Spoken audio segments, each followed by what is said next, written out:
প্ৰৱেশ কৰিছে এটা দুটা নহয় 34টা সন্ত্ৰাসবাদী নমস্কাৰ স্বাগতম নিউজ 18 অসম নৰ্থ ইষ্টৰ এয়া হৈছে পোনপটীয়া সম্প্ৰচাৰ ষ্টুডিঅ'ত মই প্ৰাঞ্জল কিছু শেহতীয়া তথ্য আহিছে সেই তথ্য অনুসৰি মুম্বাই আৰক্ষীয়ে সদৰি কৰিছে যে মুম্বাইৰ যানবাহন আৰক্ষীলৈ এটা বাৰ্তা আহিল আৰু সেই বাৰ্তাটোতেই লস্কৰ এ জিহাদী নামৰ সন্ত্ৰাসবাদী সংগঠনটোৱে দাবী কৰিছে যে গণেশ চতুৰ্থীৰ গণেশৰ মূৰ্তি বিসৰ্জনৰ প্ৰক্ৰিয়া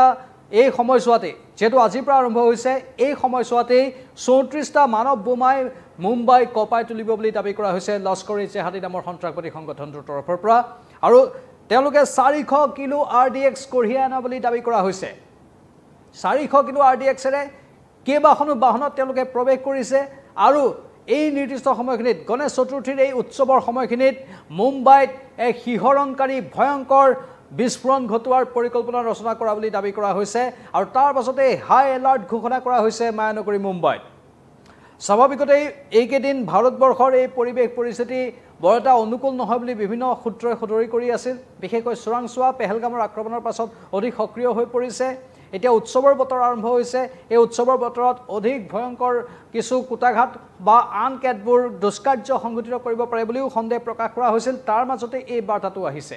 মন কৰিবলগীয়া বিষয়টো হ'ল যে এনে ধৰণৰ বহুকেইটা ভুৱা বাৰ্তা মুম্বাইত পূৰ্বতেও আহিছিল আজিৰ পৰা দুদিনমান পূৰ্বে আগষ্টৰ 22 তাৰিখে এটা বাৰ্তা আহিছিল ৰেলৱে ষ্টেচনত বোমা সংস্থাপন কৰা বুলি সেই সন্দৰ্ভতে মুম্বাই আৰক্ষীয়ে এগৰাকী 43 বছৰীয়া লোকক কৰায়ত্ব কৰিছিল সেইটো ভুৱা তথ্য আছিল তেওঁলোকে উৰা বাতৰি বিয়পাই দিছিল সেই ব্যক্তিজন 43 বছৰীয়া ব্যক্তিজনে আগভাগ লৈছিল অৱশ্যে মুম্বাই আৰক্ষীয়ে সক্ৰিয়তাৰে তেওঁক কৰায়ত্ব কৰিবলৈ সক্ষম হয় তাৰ পাছত ইস্কনৰ এটা মন্দিৰত মুম্বাইত থকা ইস্কনৰ মন্দিৰত বোমা সংস্থাপন কৰা বুলি ভাবুকি আহিছিল সেই সন্দৰ্ভতো বিভিন্নজনক কৰায়ত্ব কৰা হ'ল এইবোৰ বিভিন্ন ভুৱা বাতৰি সময়ে সময়ে সম্প্ৰচাৰ হৈ থাকে আৰু এইবাৰ কিন্তু স্বাভাৱিকতে এই কথাটো লস্কৰে জিহাদী নামৰ সন্ত্ৰাসবাদী সংগঠনটোৰ পৰা প্ৰকাশ কৰা হৈছে সেয়েহে ইয়াক স্বাভাৱিকতে ভুৱা বুলি ধৰিব নোৱাৰি সাৱধানতামূলক পদক্ষেপ ল'বই লাগিব ইয়াত যিহেতু বহু মানুহৰ জীৱনৰ কথা জড়িত হৈ আছে আৰু এইকেইদিন মুম্বাইত গণেশ চতুৰ্থী উপলক্ষে কেনেধৰণৰ ব্যাপক ভিৰ আমি দেখিবলৈ পাই আছো আপোনালোকে জানে আমি টিভিৰ পৰ্দাত বা আমাৰ ডিজিটেল মাধ্যমতো সেইবোৰ সম্প্ৰচাৰ দেখুৱাই আছো বহু ভিআইপি ভিভিআইপি গণেশ পূজা উপলক্ষে গৈছে ঠায়ে ঠায়ে গণেশ পূজাৰ আয়োজন কৰিছে আৰু গণেশ বিসৰ্জন প্ৰক্ৰিয়া মুম্বাইৰ সকলো উৎসৱৰ ভিতৰত অন্যতম আকৰ্ষণীয় এটা উৎসৱ হয় আৰু গণেশ বিসৰ্জন প্ৰক্ৰিয়াত সকলো লোক ওলাই আহে আৰু সকলোৱে তৰা নৰা ছিঙি ওলাই আহে আৰু সেই উৎসৱৰ আনন্দৰ মাজত বিঘিনি ঘটাবলৈ এই লস্কৰ এ জিহাদী নামৰ সন্ত্ৰাসবাদী সংগঠনটোৱে চেষ্টা কৰিছে যেটো তথ্য আমালৈ আহিছে 34টা বোমাৰো মানৱ বোমা প্ৰৱেশ কৰা বুলি মুম্বাই পুলিচৰ তৰফৰ পৰা কোৱা হৈছে যে অনন্ত চতুৰ্দশী অৰ্থাৎ গণেশ পূজাৰ এই আনন্দমুখৰ পৰিৱেশৰ মাজতে তেওঁলোকে মুম্বাইক কপাব বিচাৰিছে বহু লোকৰ প্ৰাণ কাঢ়ি নিব বিচাৰিছে যাতে মায়ানগৰী মুম্বাইত এক আতংকময় পৰিৱেশৰ সৃষ্টি হয় লগতে কৈছে যে এটা থ্ৰেট কল তেওঁলোকে পাইছে আৰু সেই থ্ৰেট কলটোৱে দাবী কৰিছে যে 400 কিলো আৰডিএক্স লৈ এই 34 জনীয়া দলটোৱে 34খন বাহনত প্ৰৱেশ কৰিছে আৰু এই প্ৰৱেশৰে তেওঁলোকে গোটেই মায়ানগৰী মুম্বাই কপাই দিয়াৰ পৰিকল্পনা ৰচনা কৰা বুলি কোৱা হৈছে ট্ৰাফিক পুলিচৰ হেল্পলাইন নম্বৰত এই ভাবুকিটো অহা বুলি সদৰি কৰা হৈছে মুম্বাইৰ যি ট্ৰাফিক পুলিচ আছে সেই ট্ৰাফিক পুলিচৰ হেল্পলাইন নম্বৰত এই ভাবুকিটো অহা বুলি সদৰি কৰা হৈছে আৰু আন এটা কথা কোৱা হৈছে যে মুম্বাই পুলিচে কৈছে যে ইতিমধ্যে আমি সুৰক্ষা বেষ্টনী কটকটীয়া কৰি দিছো গোটেই ৰাজ্যতে ৰাজ্যৰ সীমামূৰীয়া অঞ্চলবোৰতো আৰু গোটেই ৰাজ্যৰ ভিতৰত মুম্বাইৰ ভিতৰত মহাৰাষ্ট্ৰতে নহয় গোটেই মুম্বাইৰ ভিতৰত আৰু মহাৰাষ্ট্ৰৰ আন প্ৰান্ততো আমি অধিক কটকটীয়া নিৰাপত্তা বেষ্টনী গঢ়ি তুলিছো আৰু সদৰি কৰা হৈছে যে এই গোটেই সন্ত্ৰাসবাদী কাৰ্যকলাপটোৰ লক্ষ্য হৈছে বহু লোকৰ প্ৰাণ একেলগে কাঢ়ি নিয়াটো 400 কিলো আৰডিএক্স কম পৰিমাণৰ আৰডিএক্স নহয় এই 400 কিলো আৰডিএক্স লৈ প্ৰৱেশ কৰা খবৰটো স্বাভাৱিকতে আতংক ভৰা এটা খবৰ আৰু এই 400 কিলো আৰডিএক্সৰ যদি বিস্ফোৰণ ঘটাবলৈ হয় তেনেহলে কিমান লোকৰ প্ৰাণ যাব আমি হয়তো সীমা সংখ্যা গণি শেষ কৰিব নোৱাৰিম বহু লোকৰ প্ৰাণ যাব যদি সেইটো বাস্তৱ সত্য হয় বা তেনে ধৰণৰ এটা পৰিকল্পনা ৰচনা কৰি সঁচাকৈ যদি লস্কৰ এ জিহাদীৰ সন্ত্ৰাসবাদী প্ৰৱেশ কৰিছে লগতে আন এটা কথা কোৱা হৈছে যে ইতিমধ্যেই চোৰাংচোৱা বিভাগ সক্ৰিয় হৈ পৰিছে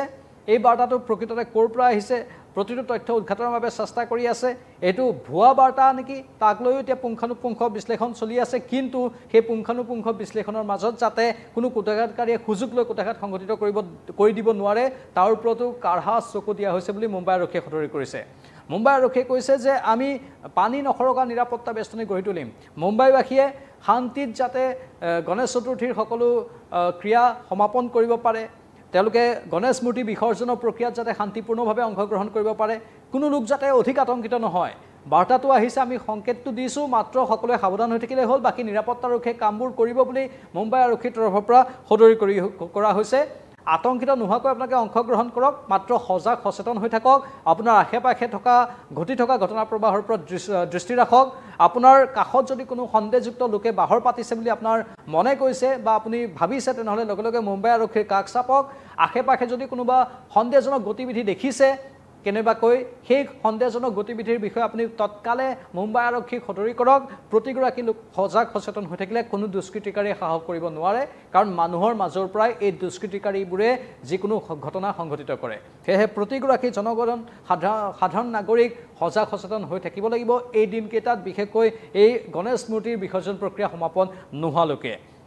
আমি ইতিমধ্যে কৈছো যে ইয়াৰ পূৰ্বে দুটা ভুৱা ফোন কল আহিছিল ইস্কন মন্দিৰৰ ক্ষেত্ৰত আৰু ৰেল লাইনত বোমা সংস্থাপন কৰা সন্দৰ্ভত সেই সন্দৰ্ভত ইতিমধ্যে মুম্বাই আৰক্ষীয়ে সদৰি কৰিছে যে আগৰকেইটা গোটেই ভুৱা ফোন কল আছিল আৰু সেই সন্দৰ্ভত আমি কৰায়ত্বও কৰিছো বিভিন্নজনক কিন্তু পেহেলগাম আক্ৰমণৰ পাছত ভাৰতৰ আভ্যন্তৰীণ নিৰাপত্তাৰ ওপৰত স্বাভাৱিকভাৱে ভাবুকি নামি আহিছে কেন্দ্ৰীয় চৰকাৰে অৱশ্যে সমগ্ৰ দেশবাসীক আশ্বস্ত কৰিছে আৰু অধিক কঠোৰ নিৰাপত্তা বেষ্টনী বিভিন্ন প্ৰান্তত গঢ়ি তোলা হৈছে সেই সময়তে পাকিস্তানৰ পৰা বাৰে বাৰে ভাবুকি ভৰা বিভিন্ন বাৰ্তা আহি থাকে পাকিস্তানৰ সেনা প্ৰধানেই হোক বা আন একাংশ নেতাই হোক তেওঁলোকে ভাৰতক ভালদৰে চাই ল'ম বুলি ভাবুকি দি থাকে আৰু ভাৰতৰ ওপৰত তেওঁলোকৰ বেয়া দৃষ্টি সময়ে সময়ে পৰি থকা আমি দেখিবলৈ পাওঁ এইবোৰ লস্কৰে জিহাদী বা আন কেতবোৰ সন্ত্ৰাসবাদী সংগঠনো পাকিস্তানৰ আশীৰ্বাদ পুষ্ট হয় পাকিস্তানৰ প্ৰায় এই সন্ত্ৰাসবাদী সংগঠনবোৰ নিয়ন্ত্ৰিত হয় সেয়েহে পাকিস্তানৰ ওপৰত ভাৰতে অপাৰেশ্যন সিন্দুৰ চলাইছিল আৰু পৰৱৰ্তী সময়ত সেই অপাৰেশ্যন সিন্দুৰ চলি থাকিব বুলিও ভাৰতবৰ্ষৰ প্ৰধানমন্ত্ৰীয়ে হুংকাৰ দিছিল কিন্তু তাৰ পাছতো যদি পাকিস্তানৰ পৃষ্ঠপোষকতাত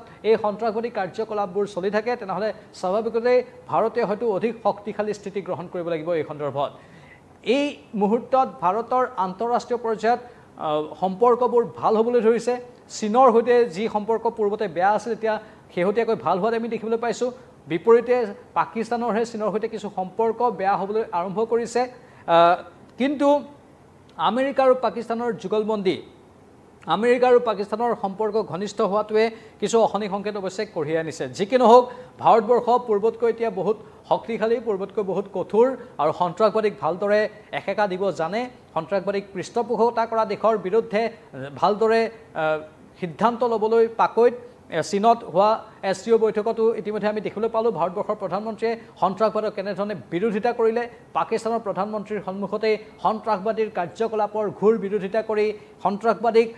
কোনেও প্ৰশ্ৰয় দিব নালাগে বুলি সদৰি কৰিলে তাৰ পাছত এই লস্কৰে জিহাদী নামৰ সন্ত্ৰাসবাদী সংগঠনটোৰ ভাৰতৰ প্ৰতি ভাবুকি ভাৰতৰ